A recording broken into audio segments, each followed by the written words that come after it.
Dear colleagues, distinguished guests, let's start our plenary session now. And before we begin, can I ask anyone speaking from a prepared text to hand that text to the Secretariat in advance? Helping the interpreters in this way will make our meetings more productive and efficient. Before we begin to hear the addresses from our guest speakers, may I ask you for the formal adoption of the draft agenda for today's plenary session. We have 5 supplementary items on our agenda.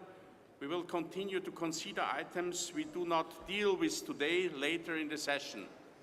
Is there anyone against the agenda? No one, so the agenda is adopted unanimously.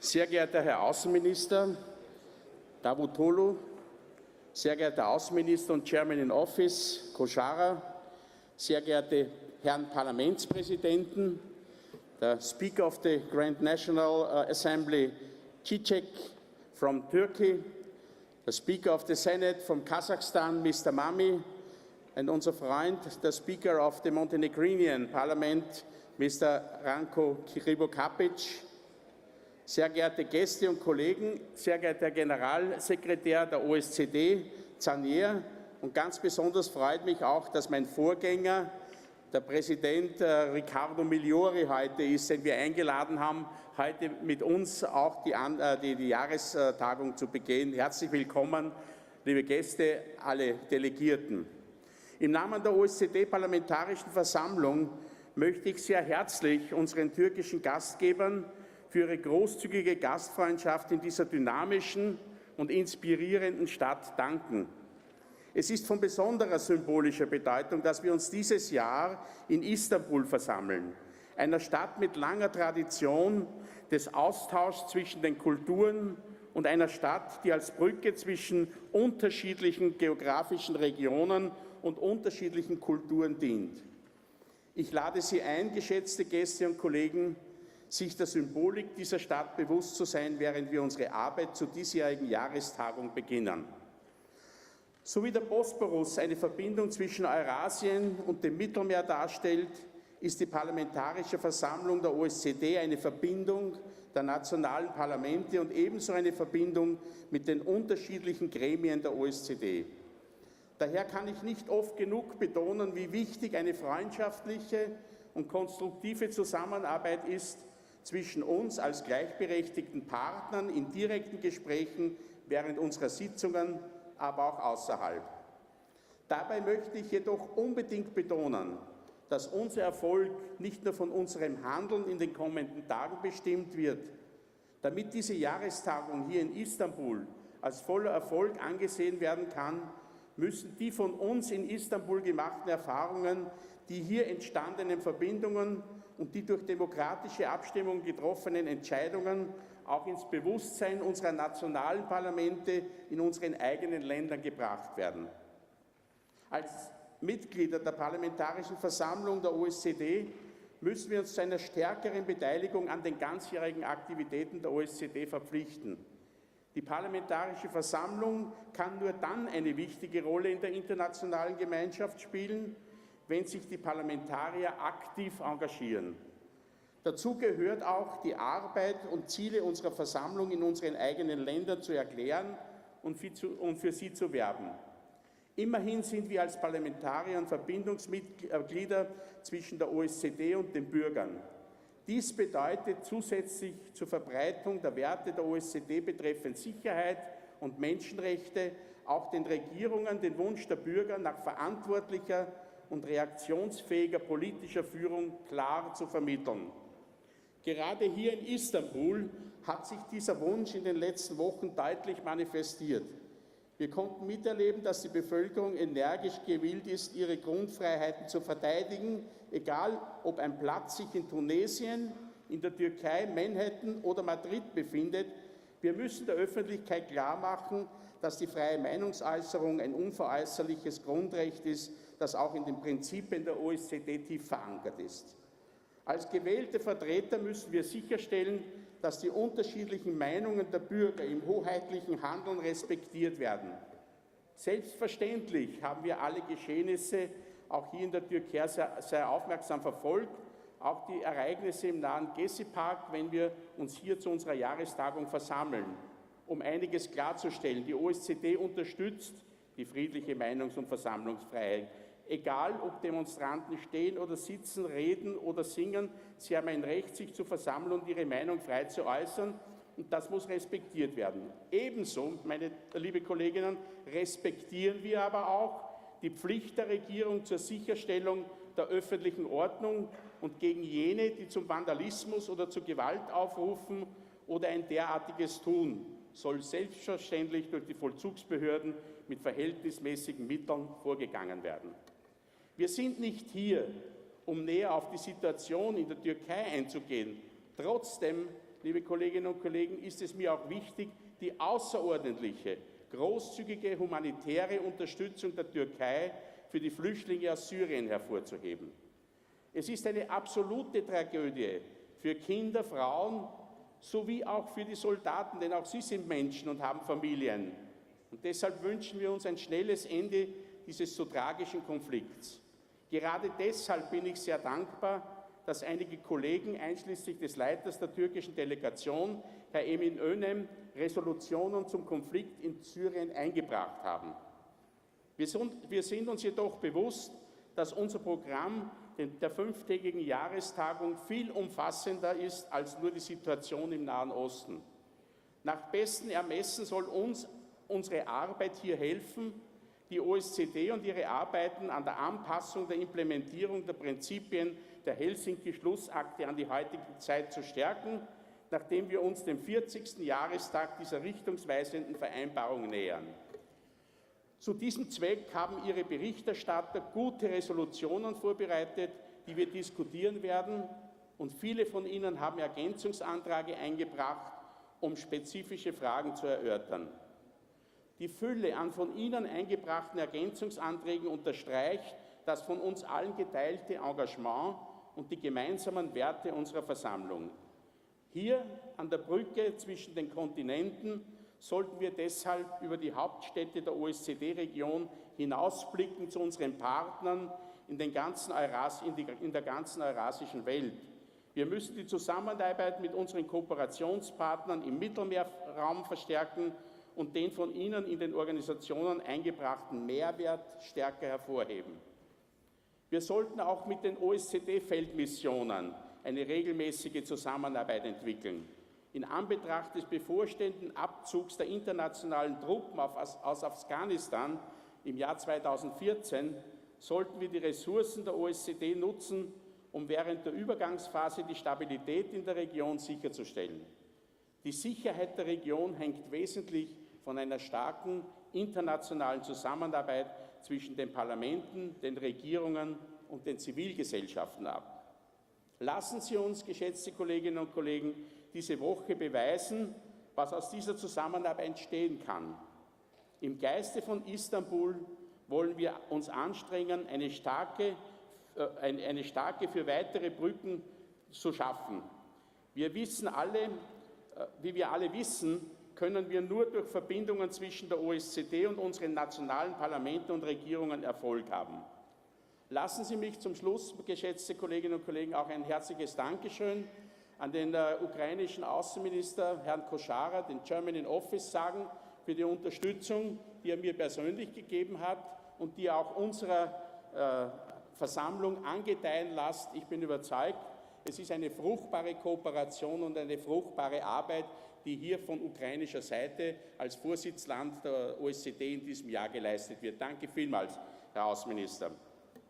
Ich freue mich, geschätzte Kolleginnen und Kollegen, somit auf eine gute, produktive und unterhaltsame Jahrestagung in den kommenden Tagen. Und ich möchte noch einmal unseren türkischen Gastgebern, dem Parlament, dem Herrn Parlamentspräsidenten und alle, die mitwirken, ganz herzlich für die großzügige Gastfreundschaft und die exzellente Vorbereitung dieser Tagung danken.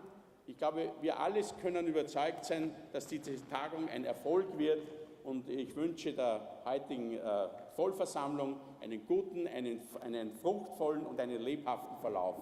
Ich bedanke mich recht herzlich.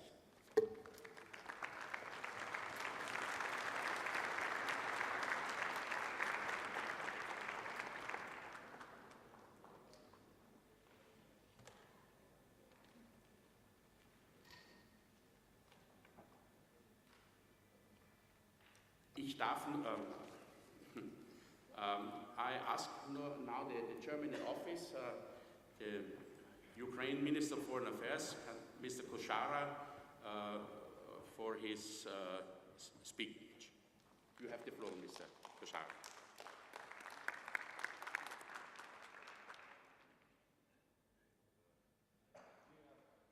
President of the Assembly, Mr. Grossruk, dear Secretary General of the organization, Mr. Zanier, our dear host, Foreign Minister Davutoglu, and Speaker Chichek, ladies and gentlemen, I am delighted to be here today to address the OSCE Parliamentary Assembly at its annual session in this vibrant and culturally diverse city of Istanbul.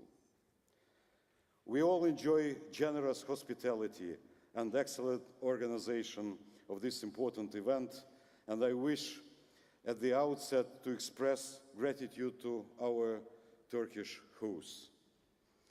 I would also like to thank all of you for your engagement and constructive cooperation with the Ukrainian chairmanship in office of the OSCE. Being myself a former parliamentarian, I am fully aware of the importance of your work and have a strong determination to foster cooperation with the Assembly. Ladies and gentlemen, let me start with the very important topic of this annual session, the Helsinki +40 process. At the core of this process lies a challenging task: to strengthen trust and confidence among participating states. We intend to be proactive in pursuing this goal. We perceive the coming anniversary in a very pragmatic way. It is an excellent opportunity to re-energize the OSCE by clarifying its role and goals, by adjusting its ambitions to existing realities, and by adopting a common agenda on the way towards a security community. The chairmanship has decided to establish an informal Helsinki +40 working group. In conjunction with the incoming Swiss and Serbian chairs, we are seeking to build a positive and balanced agenda up to 2015. One that fosters constructive engagement while taking into account the interests and priorities of all participating states. Let me stress once again, it was a very timely and appropriate decision to address here in Istanbul the entire scope of issues in the light of the Helsinki +40 process. I looked through the draft reports and resolutions submitted to the Assembly by its 3 committees and found them full of interesting proposals and ideas.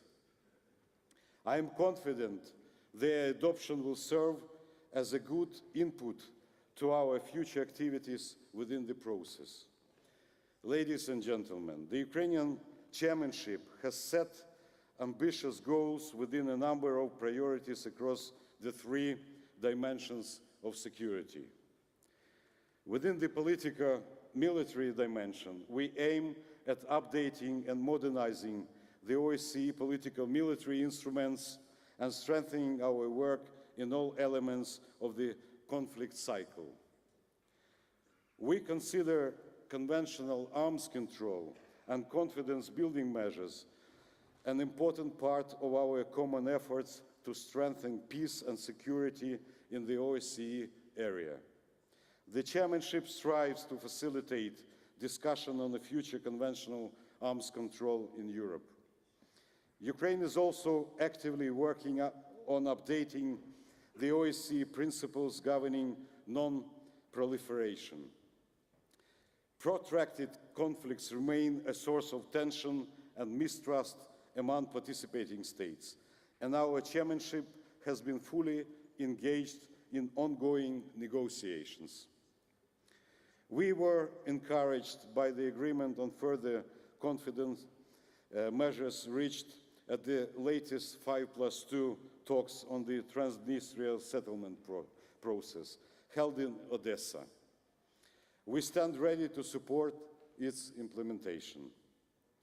It is vital that bilateral meetings of the parties continue in preparation for the next round of talks. Political will for mutual rapprochement at both banks of Dniester is a key to finding lasting political solutions. On the South Caucasus, Ukraine is fully committed to Geneva international discussions aimed at solving pressing security and humanitarian issues related to the conflict in Georgia. The Ukrainian chairmanship also lends its full support to the efforts of the OSCE Minsk Group co-chairs in assisting the parties to find a peaceful solution to the Nagorno-Karabakh conflict. Furthermore, the chairmanship is encouraging the sound implementation of the Ministerial Council decision on OSCE's efforts to address transnational threats. The recent annual Security Review Conference in Vienna provided an excellent opportunity for robust discussion on where the organization stands in addressing these challenges. Our further plans are to organize OSCE-wide conferences on counter-terrorism and on combating illicit drugs. More should be done to address threats emanating from adjacent areas, in particular from Afghanistan. The ongoing process on transition in the country and ISAF's withdrawal in 2014 will continue to have security implications for the entire OSCE area.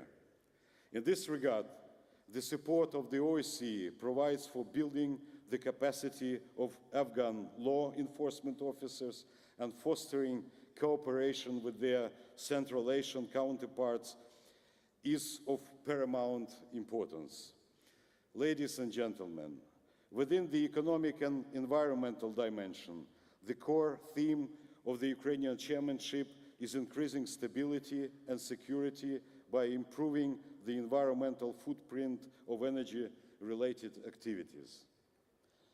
Energy dialogue will be enhanced by the joint initiative of the presidents of Ukraine and Turkmenistan on holding a high-level OSCE Energy Conference. The chairmanship conference under the theme Energy Security and Sustainability, the OSCE Perspective, will be held in Ashgabat on 17th and 18th October this year. The Ukrainian chairmanship is convinced that the human dimension is at the core of the concept of comprehensive security. Earlier this month, an international high-level conference under the aegis of Ukrainian OSCE chairmanship on combating trafficking in human beings took place in Kyiv. The event was held to enhance national capacities to successfully prosecute cases of all forms of trafficking in human beings, to provide adequate protection and assistance to trafficked persons, and to increase the rate of prevention of this crime. The discussion testified broad support of the chairmanship's proposal to elaborate an addendum to the 2003 OSCE Action Plan to combat trafficking in human beings. This area is also a great example of excellent cooperation with the Parliamentary Assembly, as demonstrated by the workshop on identifying victims of trafficking. The workshop was organized by Ukraine's Ministry for Infrastructure in close cooperation with US Congressman Christopher Smith, your special representative on human trafficking issues. Strengthening freedom of the media stands high on the chairmanship's agenda. An important contribution in this area was the Human Dimension Seminar in Warsaw on 13th, 15th of May on best practices of legal framework to establish and safeguard a free, independent and pluralistic media in the OSCE area. We have also focused our attention on such issues as free movement of people, promotion of tolerance and non-discrimination, freedom of association and assembly, interreligious dialogue in promoting freedom of religion or belief, as well as democratic elections and election observation. In this regard, let me emphasize that your work on election monitoring, one of the OSCE hallmarks, is indispensable to the organization. I hope that constructive cooperation and coherence in our activities in this area will further strengthen OSCE's credibility in the sphere of election observation. Assistance to our newest participating state of Mongolia is also in the focus of our attention. At the end of May, the chairmanship led a group of OSCE representatives to Mongolia to identify potential areas where the OSCE could be helpful. I also received a letter from my Mongolian counterpart with a request to examine the possibility of establishing an OSCE presence on the ground. I cannot but mention recent request of Libya to be granted the status of the OSCE partner for cooperation. This is a common understanding that security of the OSCE area is linked with security in adjacent regions.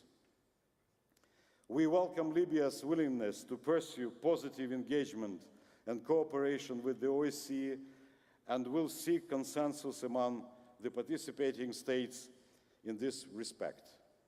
Ladies and gentlemen, we all recognize that more needs to be done to connect the OSCE to the public and civil society. The Parliamentary Assembly, as the key institution linking us with our citizens, can make a crucial contribution by helping us to reconnect. From the chairmanship side, we are also taking action. At the end of July, young people from across the OSCE region will gather for the OSCE Youth Summit in Crimea. The event will familiarize them with our organization, will promote the principles of tolerance and non-discrimination among the young generation. Ladies and gentlemen, it is high time to revitalize the culture of engagement that inspired the signing of the Helsinki Final Act of 1975. That year, divergences among signatories were far greater than those among participating states today. Yet they managed to unite around a common notion of comprehensive security and a set of shared principles. Let's therefore use the upcoming anniversary of Helsinki as a chance to find joint solutions to the common challenges we face. Let's make efforts to provide strategic direction to the OSCE while continuing to seek full implementation of the extensive OSCE acquis developed over decades. I remain confident that Ukraine's chairmanship can continue to count on the Parliamentary Assembly's support for advancing this important initiative. Thank you, and I wish you fruitful discussions.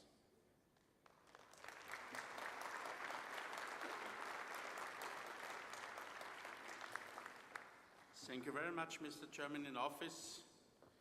And Mr. Koshara will answer questions from the floor later this afternoon. Now I have the pleasure to invite the Minister of Foreign Affairs of Turkey, Mr. Ahmet Davutoglu, to deliver his welcome address.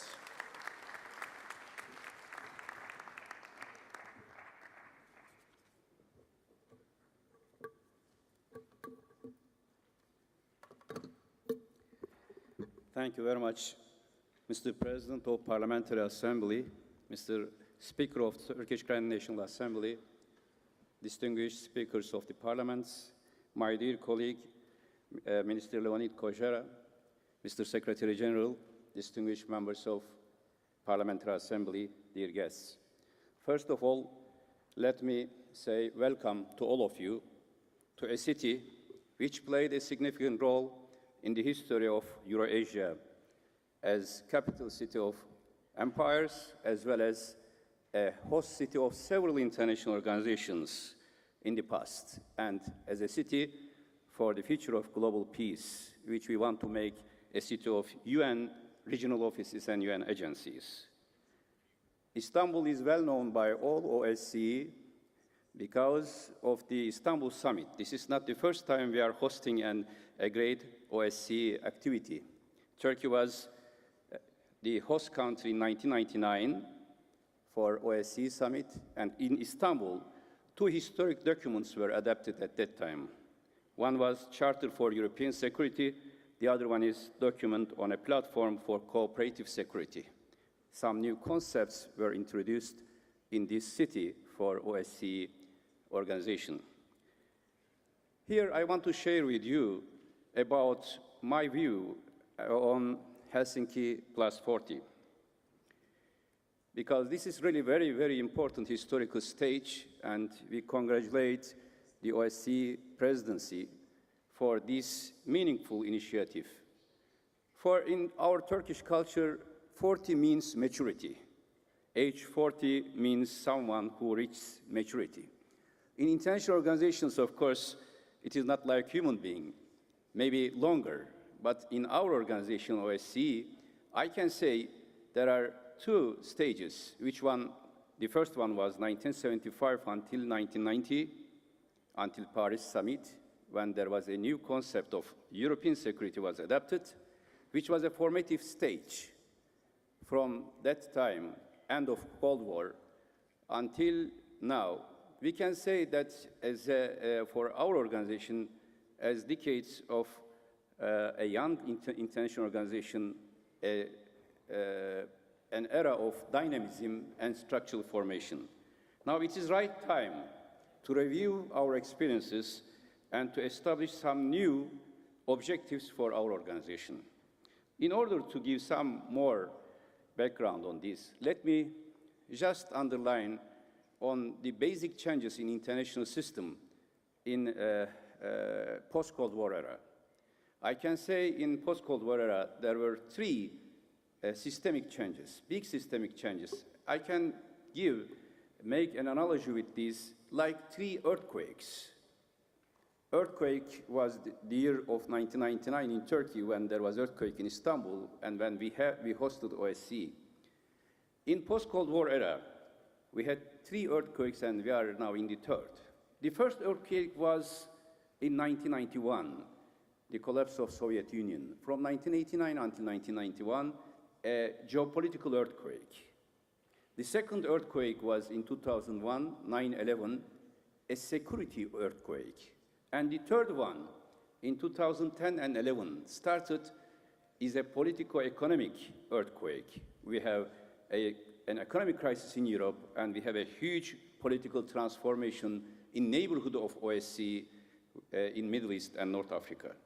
When we look at these earthquakes, how it affected the security atmosphere, and how our organization, OSCE, has reacted to these. In fact, it is right time to discuss all these issues from a new perspective. I was very happy yesterday when I had long consultation with my dear colleague, Minister Koşara in Ankara. Although we came together for joint strategic planning group meeting between Turkey and Ukraine, a significant part of our meeting was reserved for how we see OSCE activities, and I congratulate Ukrainian chairmanship because of trying to give a new momentum and dynamism to our organization, and because of giving some new momentum on different issues of security. When you look at these transformations, distinguished guests, in fact, OSCE responded to those transformations. OSCE was the main instrumental framework, the main principles and pillars which ended Cold War. Helsinki Act was a message, not only the nucleus of a new organization, but a message of peace and prosperity in OSCE in all Eurasia, from Vladivostok to Vancouver. And with that atmosphere of confidence building, Cold War transition from Cold War to post-Cold War era was possible. In the first stage, when we say geopolitical earthquake, throughout all Eurasia, especially in Central and Eastern Europe and Central Asia, Caucasia and Central Asia, we had many challenges. And OSCE has been transformed in this decade from a platform, from certain principles into a structural organization in 1994 in Budapest summit and became OSCE as an international organization. And I can say at that time there was a historic significance of OSCE because of the conventional concept of security and because of several crises from Bosnia to Kosovo to Transnistria to Karabakh, Abkhazia issue and several other issues. Still, we have challenges in all these aspects, but the contribution of OSCE in those years were great to ease the tension and to facilitate the transition from Cold War to post-Cold War era, especially on limitation on conventional arms and the new framework of conventional security were great contributions by OSCE. But unfortunately, in the second earthquake, let me say, after 2001 until today, there was some sort of a need of a new formulation of OSCE. Therefore, there were several summits, meetings, ministerial meetings, to identify new objectives for OSCE because 9/11 brought new challenges, security challenges which were not conventional. The terrorist attack changed the concept of security all around the world, and instead of the rhetoric, political rhetoric of democratization and liberty in the 1990s, more security-oriented political philosophies became relevant in starting with 9/11. There was a need of a new reformulation of the objectives and instruments of OSCE. There were two basic changes. One, the concept of security. Second was the center of attraction shifted from Central, Eastern Europe, Caucasia, Central Asia to Middle East and Afghanistan, especially Afghanistan and Iraq wars shifted the international agenda. But still, in fact, we were not able to solve the basic frozen conflicts from 1990s. And in the last 10 years, these frozen conflicts stayed as they are. Unfortunately, we were not able to make some creative solutions for these. Then the challenge is still there. Now it is right time to put a new momentum in OSCE because of two basic elements. One is a new economic crisis, global economic crisis and European economic crisis, and the impact of this economic crisis on stability and prosperity in Eurasia. The second one is a huge transformation in the neighborhood, especially in North Africa and the Middle East. So there are new challenges, and it is right time to put new dynamism, new meaningful instruments and concepts to our organization. What should be the basic objectives here? I think in this new era, there should be three approaches. One is how can we resolve the frozen conflicts which we took over from 1990s until today, and still frozen conflicts and became source of instability in different regions.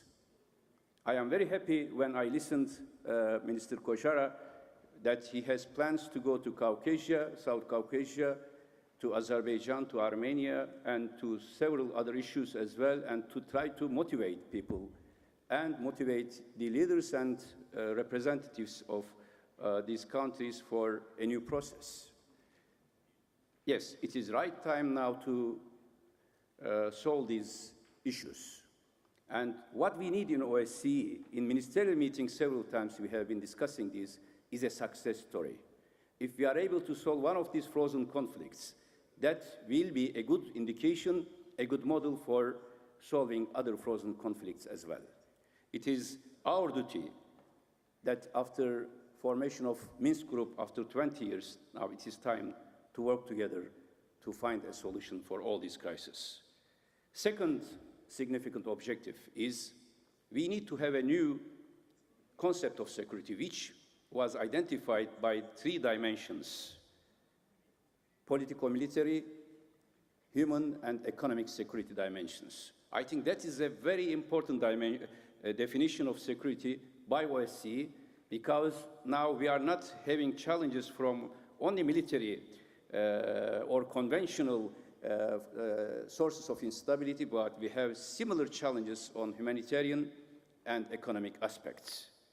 Especially after the economic crisis, there is a huge challenge in Europe today regarding rising extremism in all Eurasia and rising racism, certain xenophobia, Islamophobia, which are becoming the new threats to the stability, intercommunal, not only interstate, but intercommunal stability of our continents.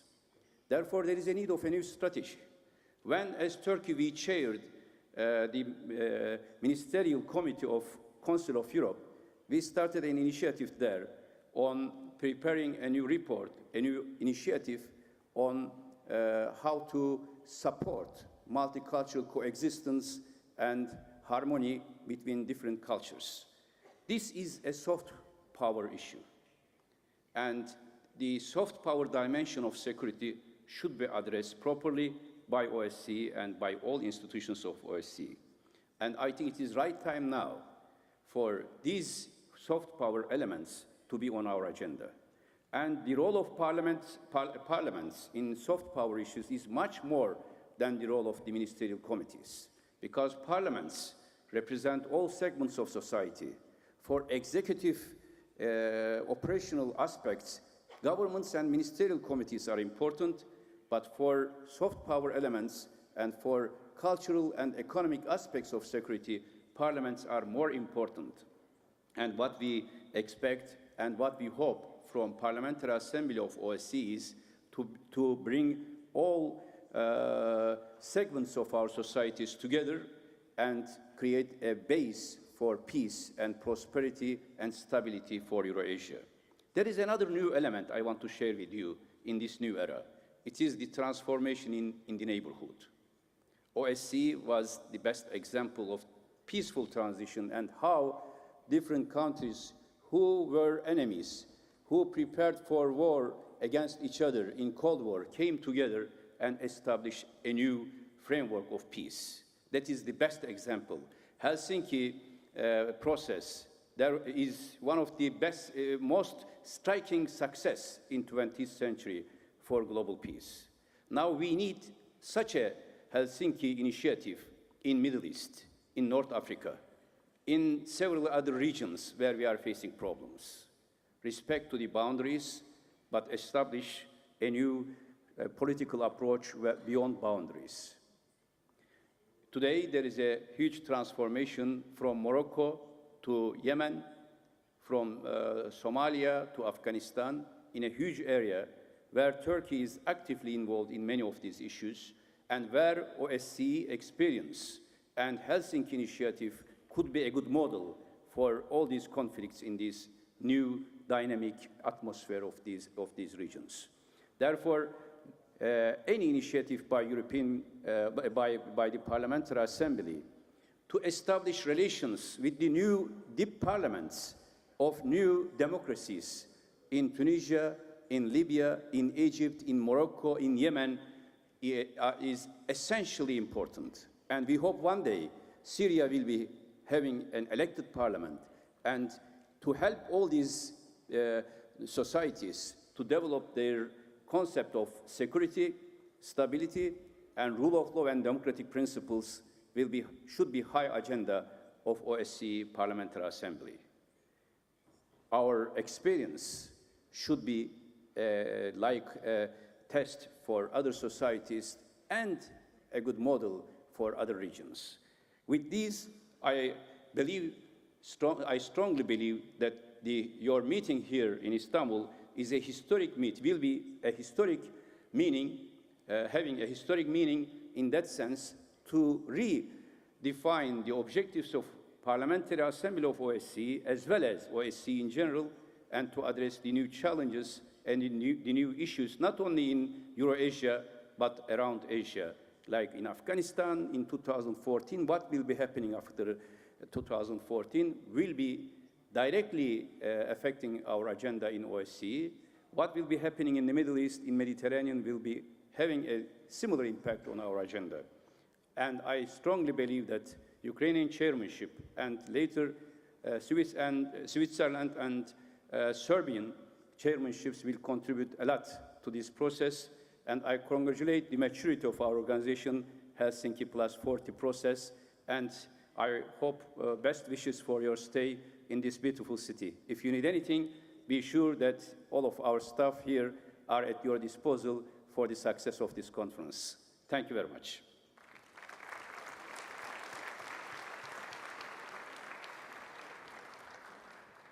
Thank you very much, Mr. Foreign Minister, for your kind words, for your interesting information for us, and for your support to our Assembly. Thank you once more. And now the head of the Turkish delegation to OSCE Parliamentary Assembly, Emin Önlem, will bring a short welcome address from the Turkish Prime Minister, Mr. Erdogan.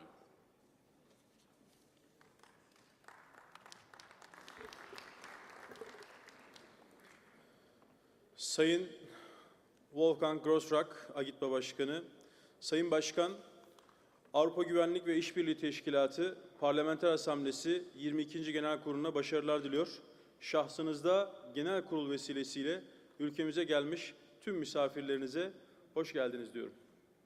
Türkiye, AGİT'in de kurucu bir üyesi olarak Avrupa'da her anlamda güvenlik ve işbirliğinin tesis edilmesi, barışın egemen kılınması, öfke, nefret, ayrımcılık gibi insanlık suçlarıyla etkin şekilde mücadele edilmesi için örgütte samimi destek vermeye devam etmektedir. Hiç kuşkusuz parlamenterlerin oluşturduğu AGİTBA, bölgemizde sorunların siyasi temelli çözümü noktasında en önemli mekanizmalardan biridir. Türkiye olarak 1992 yılından beri de AGİTBA zemininde barış mücadelesine kararlılıkla desteklemekteyiz. Esasen AGİTBA, Avrupa'da ortaya çıkan sorunlarla mücadeleden ziyade önleyici tedbirler konusunda siyasi gücünü ve öngörülerini daha aktif şekilde devreye almalıdır. Avrupa'nın geleceğini ilgilendiren tüm sorunlar konusunda AGİTBA, AGİT'i de yönlendiren bir işlev sergilemektedir. Bu bağlamda özellikle nefret suçları ve ayrımcılığa karşı parlamenterlerimiz eliyle daha etkin bir mücadele kaçınılmazdır. Avrupa'da yükselmeye başlayan ırkçı ve ayrımcı akımlara karşı tarihte yaşadığımız acı tecrübeler tekrar yaşanmadan mutlaka etkili önlemler devreye alınmalıdır. Avrupa'nın güvenliği, bölge ülkeleriyle çok daha kucaklayıcı ve samimi işbirliği, özellikle ırkçı ve ayrımcı söylemlerin terk edilmesi sayesinde daha güçlü şekilde tesis edilebilecektir. Türkiye olarak bölgemizin güvenliği ve işbirliği için AGİT ve AGİTBA'ya katkılarımızı sürdüreceğiz. Avrupa'nın tüm Avrupalıların dostça ve güvenlik içinde yaşadığı bir coğrafya olabilmesi için samimi desteklerimiz devam edecek. Agitpa 22. Genel Kurulu'na bu düşüncelerle tekrar başarılar diliyor. Tüm katılımcıları, tüm misafirleri sevgiyle, saygıyla selamlıyorum. Recep Tayyip Erdoğan, Türkiye Cumhuriyeti Başbakanı.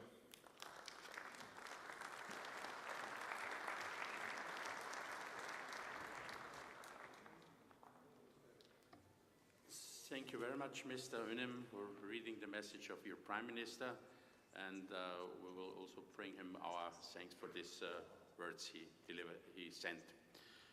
Now we have the pleasure to invite the Speaker of the Turkish Parliament of the Grand National Assembly of Turkey, Mr. Cemil Çiçek, to deliver his speech.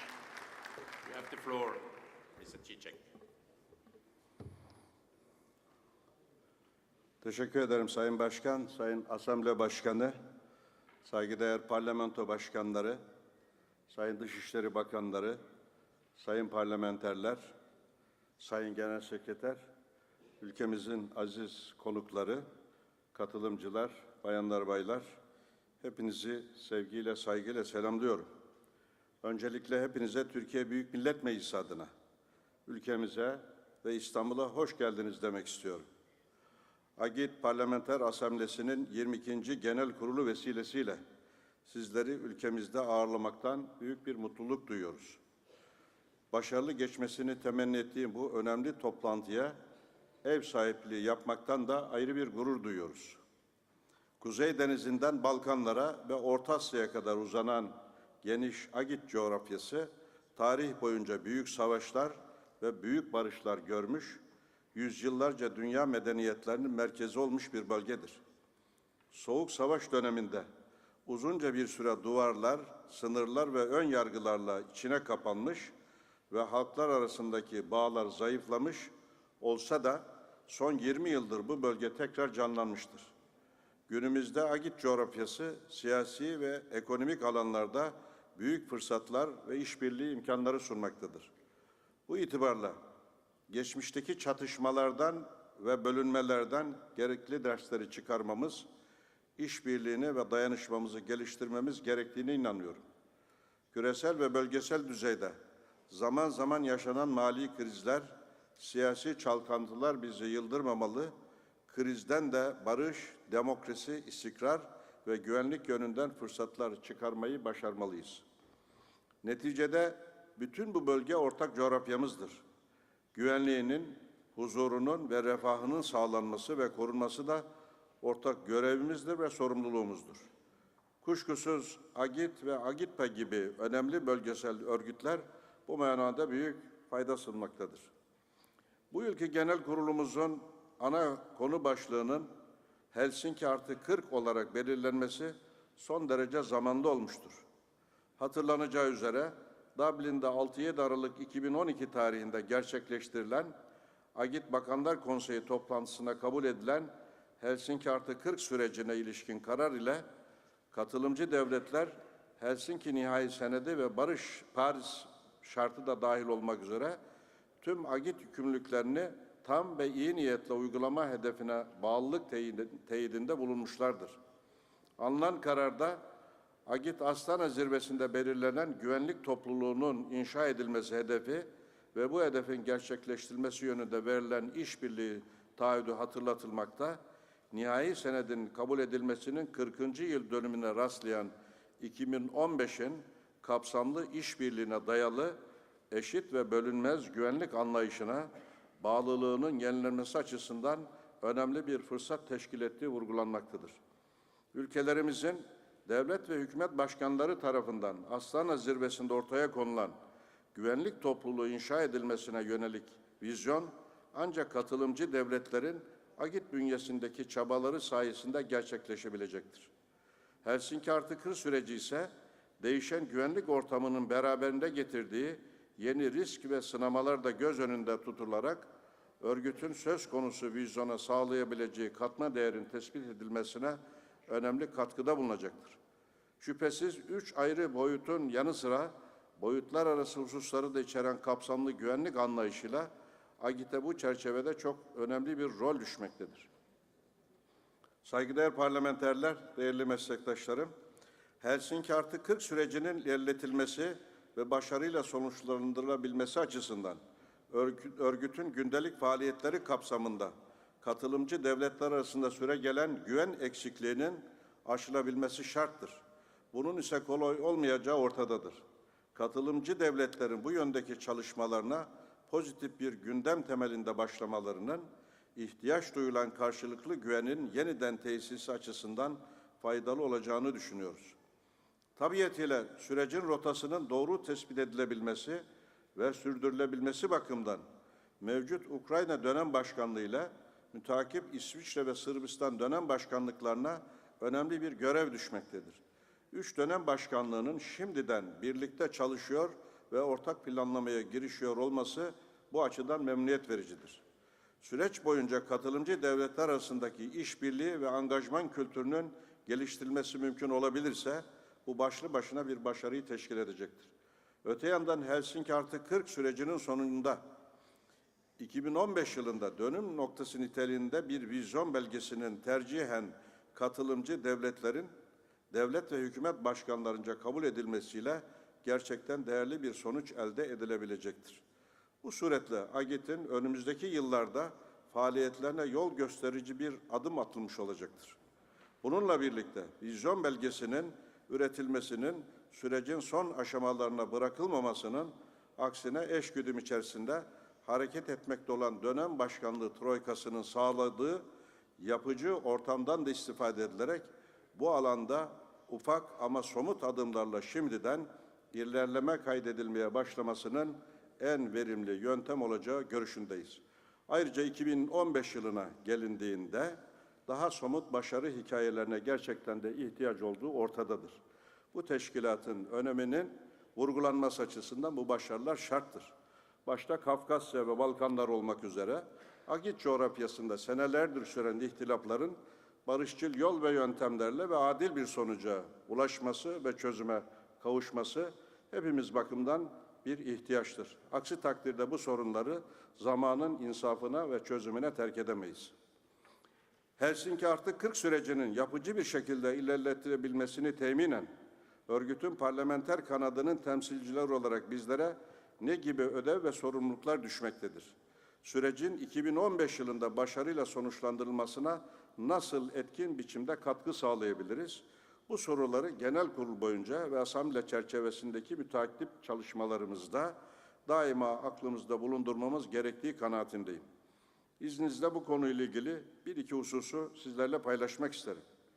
Öncelikle Helsinki artı 40 sürecinin başarısının ancak katılımcı devlet ve hükümetlerin sürece sahip çıkmalarıyla gerçekleşebileceğine inanıyorum. Seçilmiş temsilciler olarak bir yandan kendi ülkelerimizde konuyu hükümetlerimizin gündeminde tutmaya, diğer yandan parlamenter asambledeki faaliyetlerimiz çerçevesinde AGİT'e bu yönde teşvik edici ve yol gösterici mesajlar vermeye devam etmeliyiz. Öte yandan gerek AGİT gerek AGİTPA bünyesinde gerçekleştirilen değerli çalışmalar konusunda kamuoylarımızda genel bir bilgi eksikliğinin mevcut olduğu gerçeğinde göz önünde bulundurmamızda fayda olacaktır. Bu bağlamda parlamenterler olarak hem genelde örgütün ve asamblenin hem de özelde Helsinki artı 40 sürecinin daha geniş kitlelerce tanınmasına yönelik kamu diplomasisi çabalarımıza da ağırlık vermemizin önemini burada bilhassa vurgulamak isterim. Netice itibariyle örgütümüzün hükümetler arası ve parlamenter kanatlarının ortak çabalarıyla bu alanda başarıya ulaşabileceğimizden Helsinki Nihai Senedi'nin 40. yıl dönümünde bizi güvenlik topluluğu inşası hedefimize yaklaştıracak taze ve dinamik bir vizyonu ortaya koyabileceğimizden şüphe yoktur. El birliğiyle geleceğe doğru ve emin adımlarla ilerleyeceğimize inanıyorum. Değerli katılımcılar, değerli meslektaşlarım, AGİTPA'nın bireylerinin güvenliğini tehdit oluşturan ırkçılık, terörizm, yabancı düşmanlığı, hoşgörüsüzlük ve İslamofobi konularını gündeminde öncelikli olarak muhafaza etmesini gerekli görüyoruz. Toplumlar içerisinde ve arasında diyaloğun zayıflaması hem aşırılığın, terörizmin, kutuplaşma ve ayrımcılığın ortaya çıkmasına sebep olmakta, hem de kaos ve karışıklık ortamı yaratmak suretiyle bazı aşırı grupların bundan yarar sağlamasına yol açabilmektedir. Bugün dünyanın birçok bölgesinde bunun acı örneklerini görmek mümkündür. Bu çerçevede AGİT'in bulunduğu zorlu coğrafyada uluslararası terörizm, bilişim teknolojisinin gelişmesiyle ortaya çıkan siber terörizm, örgütlü suç ve uyuşturucu kaçakçılığı güvenlik açısından artan ölçüde tehdit teşkil etmektedir. Özellikle de globalleşme ve teknolojik gelişmelere paralel olarak terör yöntemleri de şekil değiştirmekte ve tüm ülkeler siber terör olarak adlandırılan bu yeni terör tipiyle karşı karşıya kalmaktadır. Bu yeni tip terör, teröristlerin ve terör gruplarının internet ve teknoloji kullanılarak sınır tanımayan bir şekilde eylemlerde bulunabileceğini ve devletlerin kendi kendilerine tek başına bunun üstesinden gelmelerinin de çoğu zaman mümkün olmadığını göstermektedir. Ülkelerin siber tehdit karşısında kendilerini daha iyi savunabilmek için çeşitli tedbirler almaları yanında ancak samimi bir işbirliğiyle başarılı olabilecekleri de çok açıktır. Bu durumun daha fazla diyalog ve işbirliği yoluyla tersine çevrilmesi için uluslararası toplumun birlikte hareket etmesi şarttır. Bu alanda AGİTPA'nın da desteğiyle AGİT'in kabiliyetlerinin geliştirilmesini ve uluslararası çabalara öncülük etmesi AGİT'in temel vizyonu olmalıdır. Bu bağlamda üzerinde hassasiyetle durması gereken önemli bir husus ise kuşkusuz güvenlik ve özgürlük dengesidir. Güvenliği risk altına sokan unsurlarla mücadele ederken demokrasi, insan hakları ve hukukun üstünlüğü gibi evrensel değerleri esas alarak güvenliğe de bütüncül şekilde yaklaşmalıyız. Diğer taraftan dikkat edilmesi gereken bir başka husus, şiddet, nefret söylemi ve teröre başvuran gruplar ifade ve fikir özgürlüğünü de istismar edebilmektedir. Nedeni ne olursa olsun ve ne şekilde tezahür ederse etsin, terörizm bir insanlık suçudur ve kabul edilemez bir olgudur.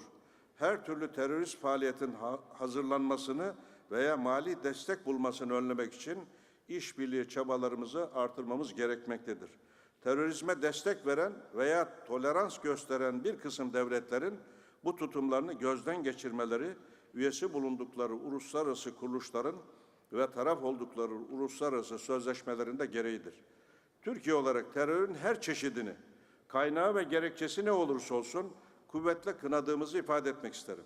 Tüm uluslararası toplumu da ilgili uluslararası mutabakatlar çerçevesinde bu illete karşı birlikte çaba göstermeye davet ediyorum.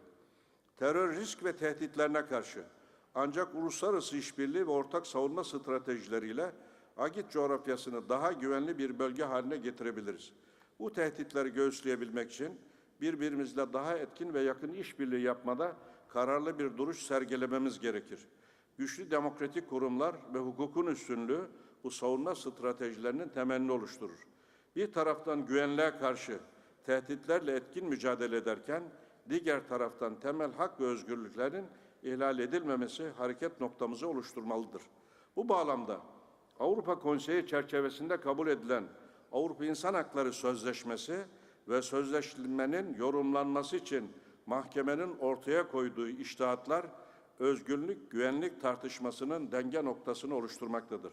Nitekim Avrupa İnsan Hakları Mahkemesi verdiği çok sayıda kararda cebir ve şiddetin asla tasvip edilemeyeceğini, bunun bir çözüm yolu olmadığını, hatta bu yöntemi benimseyen partilerin kapatılmasının Avrupa İnsan Hakları Sözleşmesi'nin ihlali anlamına gelmediğini belirtmiştir. Kaldı ki kullandığımız ve büyük değer verdiğimiz hak ve özgürlükler beraberlerinde kuşkusuz bizlere bazı sorumluluklar da yüklemektedir. Bir taraftan özgürlüklerin suistimal edilmemesi gerekirken, diğer taraftan kişilerin haklarının ihlal edilmemesi, kamu düzeninin korunması gibi hususlar dikkat edilmesi gereken temel ilkelerdir. Sayın milletvekilleri, saygıdeğer konuklarımız, AGİTPA Türk Grubu üyeleri tarafından genel kurulun takdirine sunulmak üzere Suriye'de insani durum, ırkçılık ve ayrımcılıkla mücadelede eğitimin rolünün güçlendirilmesi ve enerji güvenliğinin çevre boyutu başlıklı karar tasarıları hazırlanmış bulunmaktadır. Başta Suriye'de yaşanmakta olan gelişmeler bağlamında söz konusu karar tasarılarının değerli meslektaşlarımca olumlu bir bakış açısıyla değerlendirileceğine inanıyorum. Her üç tasarının ülkelerimiz bakımından önem arz eden meseleler olduğu inancındayım. Genel kurulda ayrıca önümüzdeki dönem yönetimini belirlemek üzere başkan ve 4 başkan yardımcılığı seçimleri de gerçekleştirilecektir. Agitpa Türk Grubu Başkanı Sayın Önen'in de aralarında bulunduğu adaylara seçimlerde başarılar diliyorum. Sayın Önen bu önemli göreve seçildiği takdirde Türkiye 7 yıl sonra ilk defa olarak Agitpa çalışmalarına bu yönden de katkıda bulunma fırsatı elde edecektir. Hepinize yeniden Agitpa'nın 22. Genel Kurulu'na hoş geldiniz diyor. Toplantılarımızın verimli geçmesini ve bu güzel İstanbul'dan mutlu anılarla ayrılmanızı temenni ediyor. Hepinize teşekkür ediyorum.